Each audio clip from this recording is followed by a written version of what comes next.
जब विज्ञान सिर्फ अनुमान लगाता है, वेदों ने ब्रह्मांड का सच हजारों साल पहले बताया। ये कोई कल्पना नहीं, ये है सनातन सत्य। एक ब्रह्मांड नहीं, अनगिनत ब्रह्मांड। एक समय नहीं, अनंत समय। और एक कहानी जो आज तक किसी ने पूरी नहीं बताई। तो चलिए आज खोलते हैं वो राज जो छुपे हैं वेदों की लहरों में और शुरू करते हैं the untold story of the universe according to Hinduism. Hindu धर्म में ब्रह्मांड की रचना एक साधारण बिग बैंग जैसी नहीं मानी जाती। यहां तो हर ब्रह्मांड एक चक्र की तरह चलता है, सृष्टि, पालन और संहार। इस चक्र को संभालते हैं त्रिमूर्ति, ब्रह्मा रचनाकार, विष्णु पालक और महेश संहारक। हमारे शास्त्रों में कहा गया है कि एक ब्रह्मा के एक दिन में करोड़ों साल होते हैं, जिसे कल्प कहा जाता है। अब बात करते हैं वेदों के टाइम मैनेजमेंट की, जो इतना एडवांस है कि नासा भी चौंक जाए।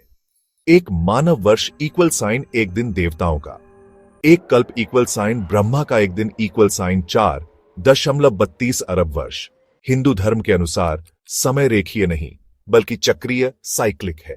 मतलब ब्रह्मांड पैदा होता है, फैलता है, फिर संहार होता है और फिर से रचना होती है। यही समय का चक्र है। आज का साइंस मल्टीवर्स की थ्योरी पर रिसर्च कर रहा है, पर हमारे पुराणों में पहले ही लिखा गया है कि ऐसे अनगिनत ब्रह्मांड हैं।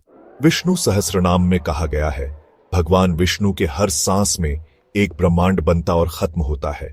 मतलब हम जिस ब्रह्मांड में हैं वो बस एक बबल है। श्रीमद् भागवत, गरुड़ पुराण और योग वशिष्ठ जैसे ग्रंथों में भी अनगिनत ब्रह्मांडों का जिक्र है, जहां हर ब्रह्मांड में अलग अलग ब्रह्मा, विष्णु और महेश हैं। क्या आप जानते हैं कि हिंदू धर्म में टाइम ट्रैवल का भी जिक्र है? राजा काकुदमी जब ब्रह्मा जी से मिलने ब्रह्मलोक गए तो लौटकर देखा धरती पर हजारों साल बीत चुके थे, यानी टाइम डायलेशन।